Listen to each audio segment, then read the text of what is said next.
Hello, my name is John, and I am the host of An Unconventional Teacher.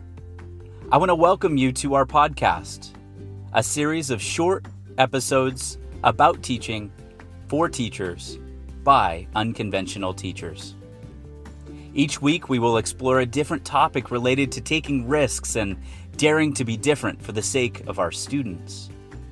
We hope to uncover why it is that the unconventional ways of yesterday have now possibly become the conventional ways of today. Now let's begin.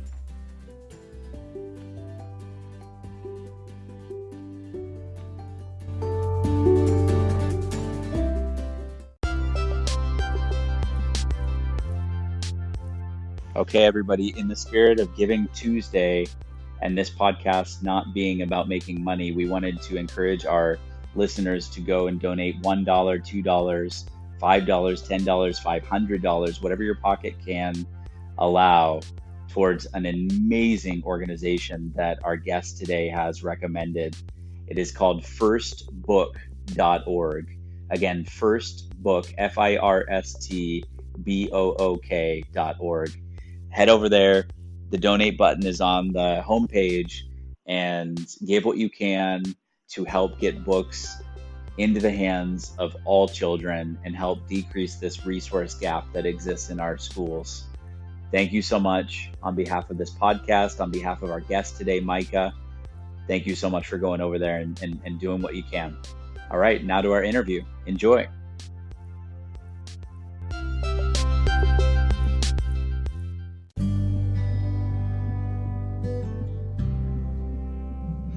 All right, welcome everyone. Today we have an amazing guest, a very special guest. His name is Micah Wolfe. He's a fifth grade teacher, and he is located in Oklahoma City. That's where his school is. He lives outside of Oklahoma City in Edmond, Oklahoma.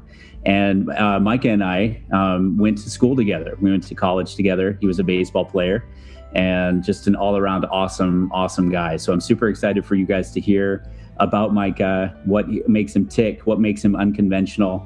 And we're going to shoot it to you, Micah, for a little introduction, and we'll get started on our interview. Welcome to our show. Thank you so much for having me. I appreciate the opportunity to be here and share a little bit about our great profession. And I've been teaching for, I guess the past 13 years.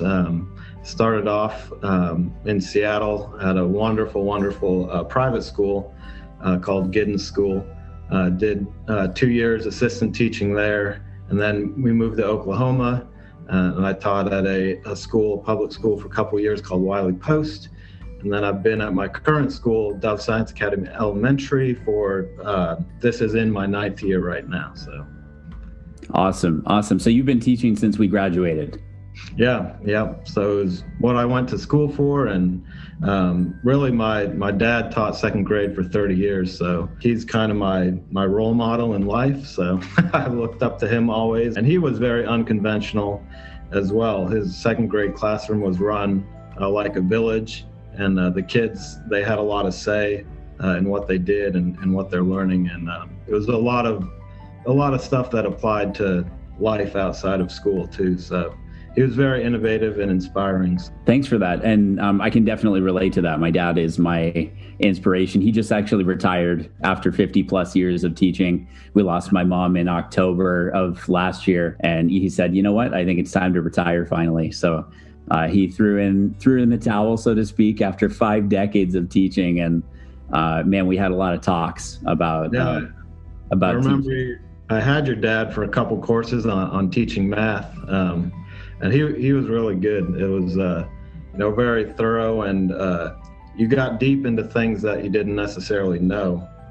So it was, learning to teach math, you learn a lot more about it. And he definitely made it come more alive for me anyway. It was very cool. Way more than the numbers on the page. Yeah, awesome. Well, Micah, we wanted to ask you 3 questions that we're asking all of our interviewees in this show. And the first one is, what inspires you to teach? Oh, that's the big one, right? The big question. It really is just the desire to have every child value themselves, to know that they can accomplish anything if they put their mind to it, work hard, and they're passionate about it. They can become whatever it is that they want to become. And so just trying to be that light for them, that role model, and able to push them to see that and realize that, and that their potential is limitless, whatever their dreams are, that they should go for it. So that's probably the biggest reason. And also I love to teach reading and and social studies, which is what I'm teaching now.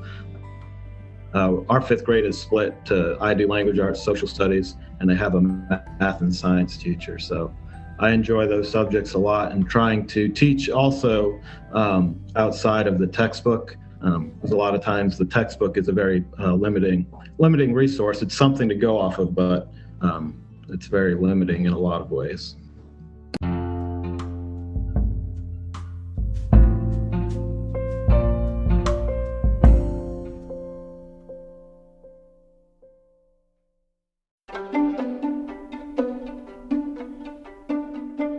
The second question is, and it's the theme of our podcast, is this idea of being unconventional, right? And I think you signed up for this interview because, a number of reasons. One, your wife, Haley, mentioned you. I did some back channeling without maybe you knowing, and she said you're definitely an unconventional teacher inspired by each and every one of your students. And my wife is a teacher as well. And when we were thinking of people to interview, she said, oh, yeah, what about Micah? And even though we've kind of gone our ways, we've kept in touch via social media, and we've seen some of the awesome stuff that you're posting and the passion that you have for your craft. Talking about the textbook and that becoming the Bible for some people, and in some situations, I really wanted to kind of not do that and bring in a lot of resources, so that my goal starting out in my teaching platform that I wrote, what part of it for reading anyway, was that every student would be able to see themselves in my classroom library and in the text that we selected to read. So that's been a driving force. It continues to be a driving force in my practice. And my library, I don't want to brag, but it's pretty good. That's not bragging.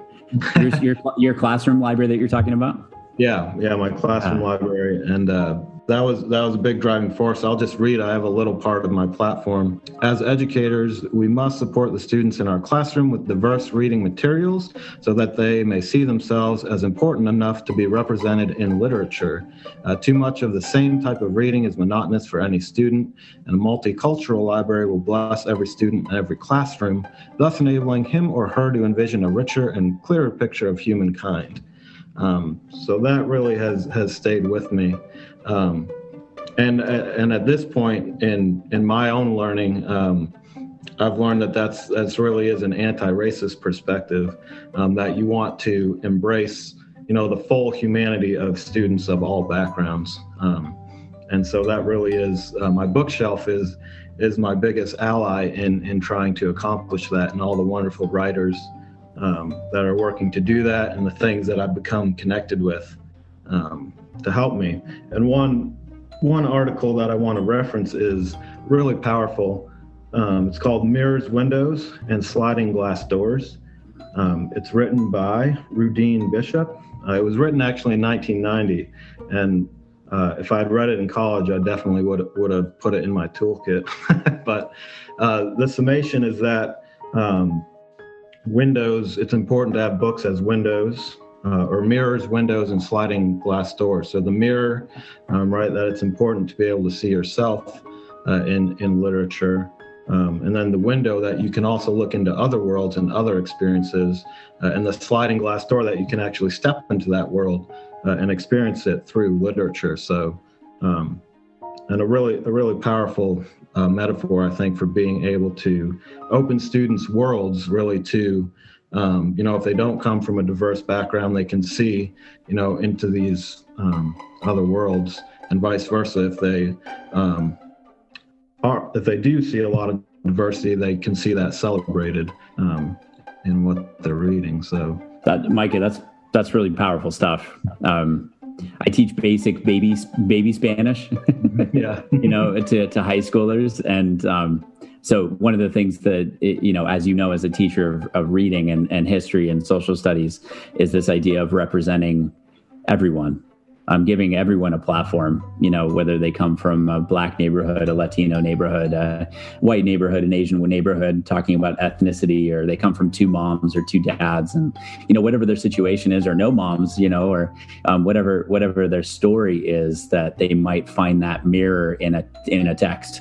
That's powerful stuff, buddy. I got chills hearing you talk about that. That's pretty cool. That's really cool.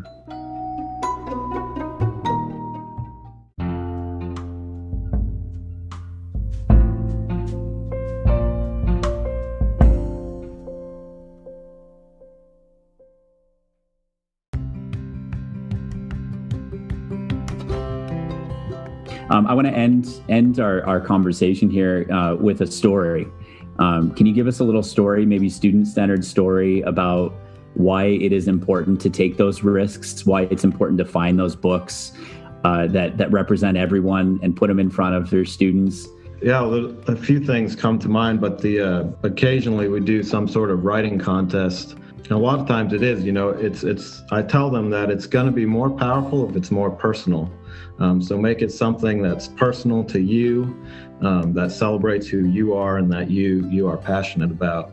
And I also try to model that. I think that's important to model for our students that we're doing this too. I'm not just saying you do this, but I will show them too that I took the time to create something to kind of help them to be a guide along with whatever rules are to the contest. But it's really amazing to see them open up through writing that way.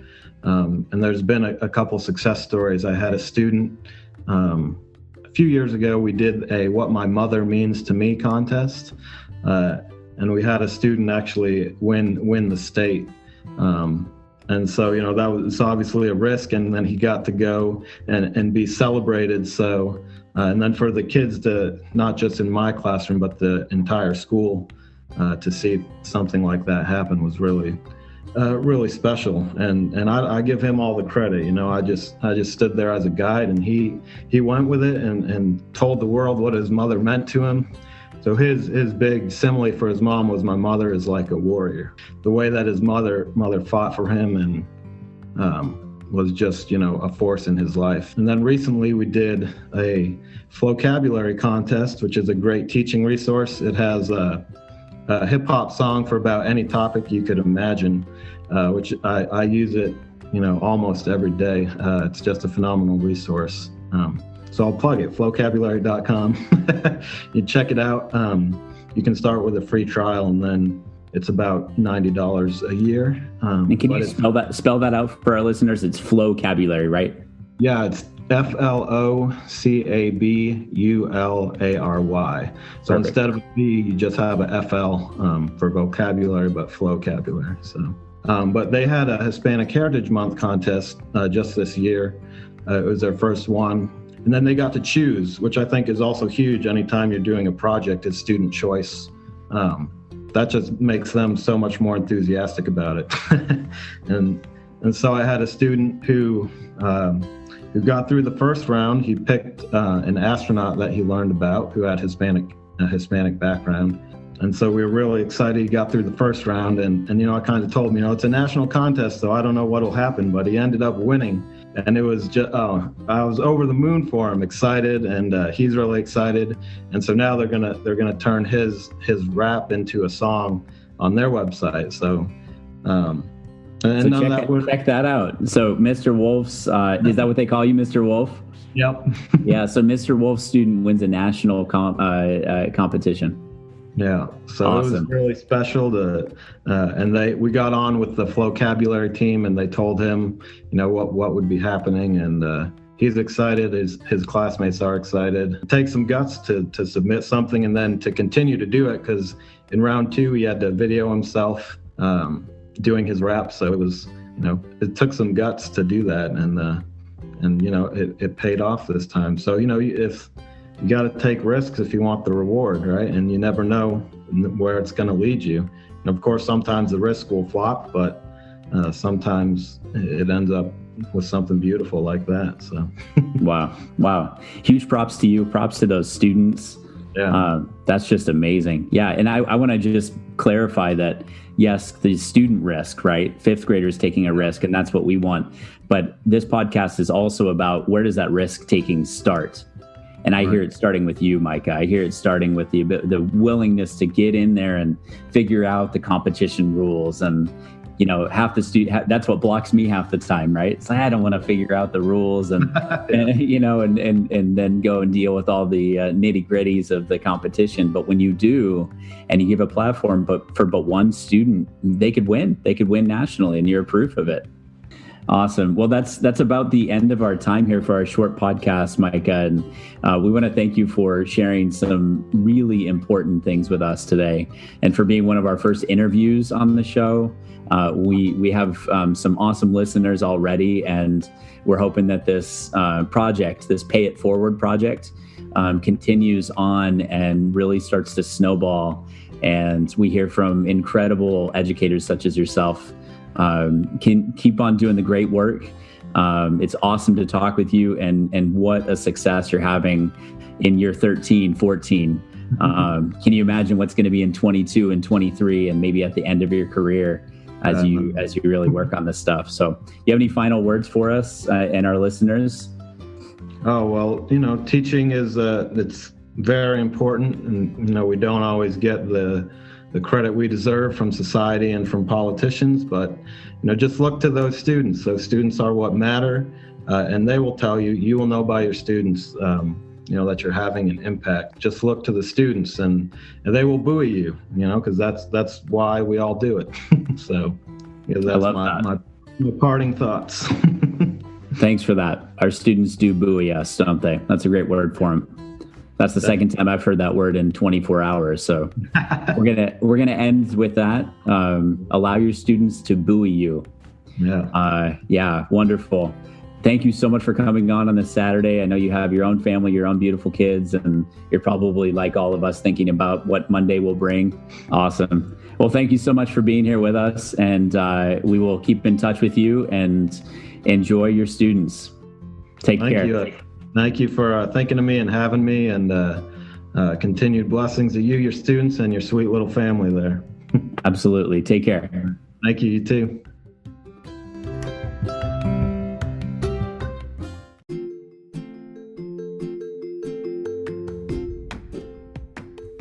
Thank you so much for listening to this episode of An Unconventional Teacher. We hope you enjoyed listening as much as we enjoyed producing it. This is a project to pay it forward to the parents and educators out there seeking something different. If you are or have someone in your world that is an unconventional teacher or parent, please send their name to anunconventionalteacher@gmail.com, and we can work to get them on this show. Also, please join us on Instagram and Twitter at An Unconventional Teacher, and be a part of our growing movement to embrace the different. As I tell each class that I teach at the end of our time together, vive como si fuera su último día. Live like it were your last day. Have a great day, and we'll see you next time.